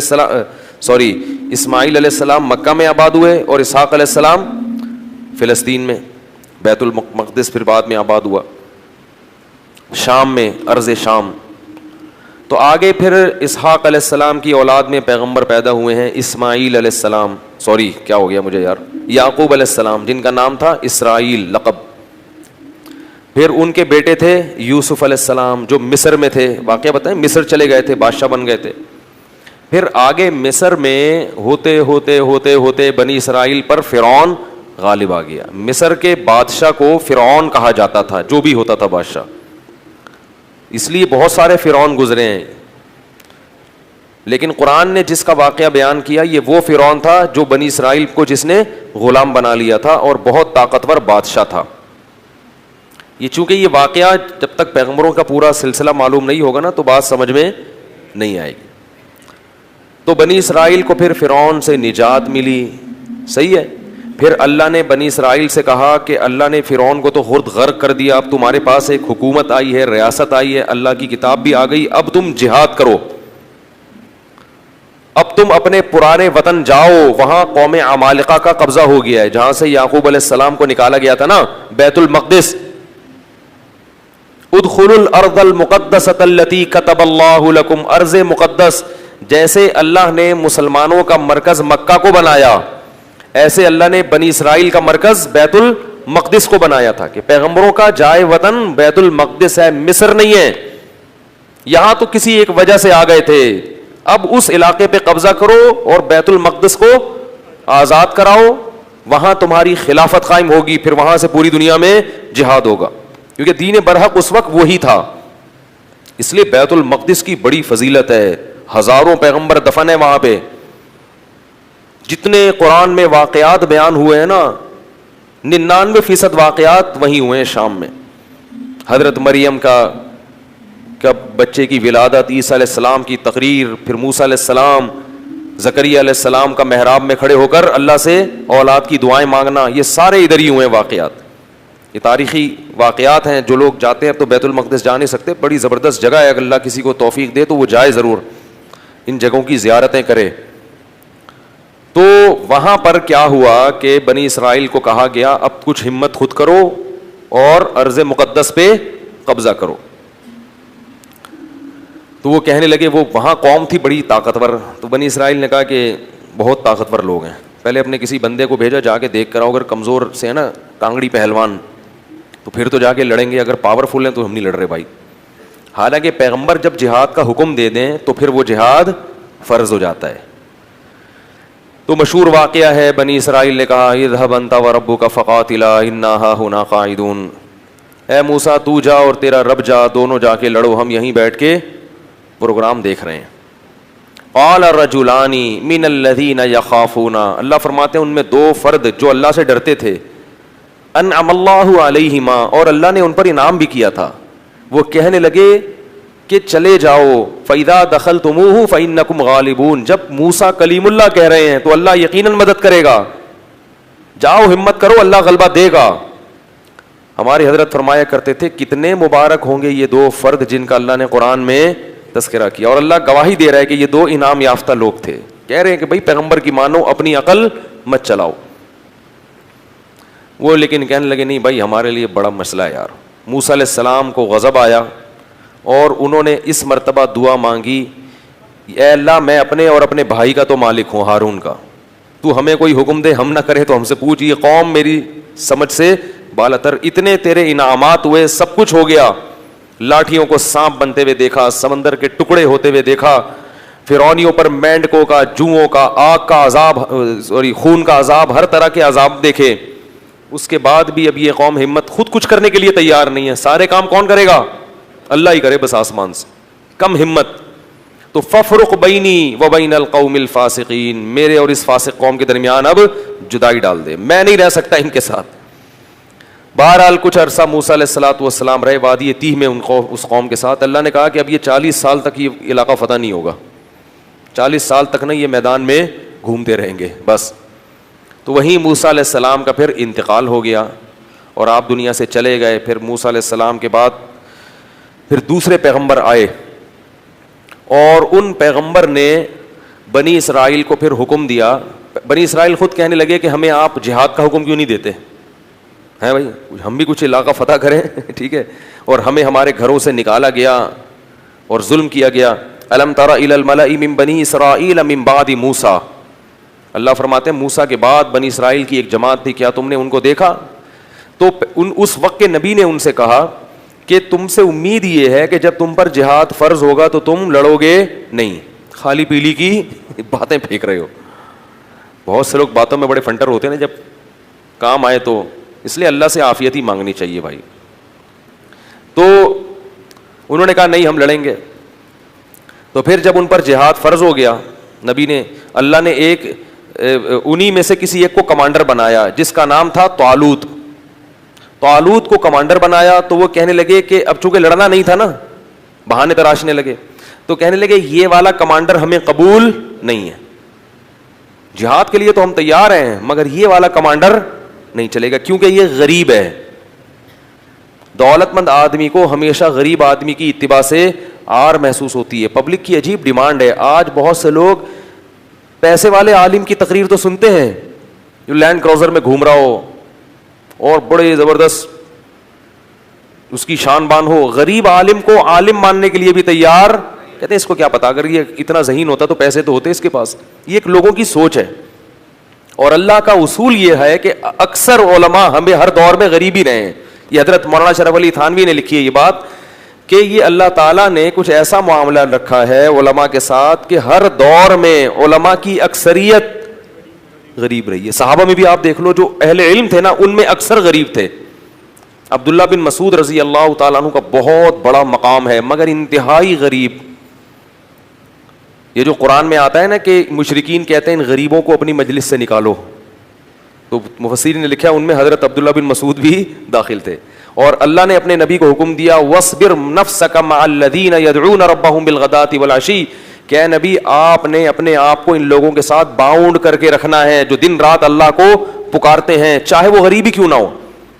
تو اس میں حضرت عبداللہ بن مسعود رضی اللہ تعالیٰ عنہ بھی داخل ہے. ان کی فضیلت ہے کہ اللہ نے حکم دیا کہ ان لوگوں کے ساتھ آپ نے رہنا ہے. حضرت علی غریب تھے, مسکین, پیسے ویسے نہیں تھے, جو پیسہ آتا تھا صدقہ کر دیا کرتے تھے. زہد فی الدنیا, دنیا سے بے رغبتی. حضرت عثمان مالدار تھے, حضرت عمر بھی غریب تھے. تو اور آج بھی علماء کی اکثریت میں کیا ہے؟ غربت. وہ الگ بات ہے کہ اللہ نے اہل حق کو استغنا اتنا دیا ہے کہ غریب ہونے کے باوجود بھی غریب لگتے نہیں ہیں. لوگ قرضے مانگنے آ رہے ہوتے ہیں ان سے. اس کا یہ مطلب نہیں ہے کہ جو مالدار عالم ہے وہ غلط ہے, میں کہہ رہا ہوں کہ اکثر علماء کیا ہوتے ہیں؟ غریب ہوتے ہیں. تو اس لیے میرے بھائی کوئی کسی کے پاس اگر علم ہے, تقویٰ ہے, تو محض اس بیس پر اس کی انسلٹ کرنا یا اس کی عزت نہ کرنا کہ یعنی جو کہتے ہیں نا پیسے تو ہیں نہیں اس کے پاس, تو یہ کوئی اچھمبے کی بات نہیں ہے. البتہ جو عالم غریب ہو مگر لوگوں کی جیبوں پہ نظر رکھتا ہو, غربت کی وجہ سے احساس کمتری کا شکار ہو, وہ پھر عالم نہیں ہے. کیونکہ اس کو اللہ نے جو دولت دی ہے نا علم کی, اسے اس دولت کی قدر نہیں ہے. تو جب خود ہی قدر نہیں ہے تو دوسرا کیوں قدر کرے؟ اس لیے جو لالچی ہوتے ہیں نا جیبوں پہ نظر رکھنے والے, ان سے تعلق قائم مت کیا کرو. تو ان کو کیونکہ خود احساس نہیں ہے کہ اللہ نے کتنی بڑی دولت دی ہے. تو میں یہ عرض کر رہا تھا, کیا بات کر رہا تھا میں, طالوت جو تھے نا وہ غریب تھے, اور ان کو پیغمبر نے کیا بنا دیا, کمانڈر, اور کہا کہ یہ میں نے اللہ کے حکم سے بنایا ہے, لہذا مانو. کہنے لگے انا یکون لہ الملک علینا, یہ کہاں سے امیر ہو گیا بھائی, نحن احق بالملک منہ, ہم زیادہ حقدار ہیں, ہم میں سے کسی کو بناؤ, ہم میں جو ہے نا بڑے بڑے قوم کے سردار. تو نبی نے کہا کہ نہیں, یہ سلیکشن اللہ کی طرف سے ہے. اور ان کے برحق ہونے کی ایک علامت یہ بھی ہے کہ حضرت موسیٰ اور ہارون علیہ السلام کی کچھ یادگاریں, کچھ تبرکات, جو ان کی کچھ اشیاء تھیں. بنی اسرائیل کیا کرتے تھے کہ جب بھی کہیں جہاد میں جاتے تھے تو حضرت موسیٰ علیہ السلام کی لاٹھی اور اس طرح کی کچھ چیزیں جو ان کے پاس رہ گئی تھی نا, وہ لے کے جاتے تھے, تو اللہ ان کو فتح عطا فرماتا تھا, اس کی برکت تھی. کیونکہ وہ ظاہر ہے متبرک لاٹھی تھی نا حضرت موسیٰ علیہ السلام, اب اس سے سانپ تو نہیں بنتا تھا, لیکن ہارون علیہ السلام اور موسیٰ علیہ السلام کی اس طرح کی چیزوں کو تبرک کے طور پر وہ استعمال کرتے تھے, اور اللہ کی مدد شامل حال ہو جاتی تھی. تو یہ والا وسیلہ شرک نہیں ہے. ہر وسیلے کو علی الاطلاق شرک کہنا یہ غلط ہے. بعض لوگ توحید کا بھی غلط مفہوم بیان کرتے ہیں.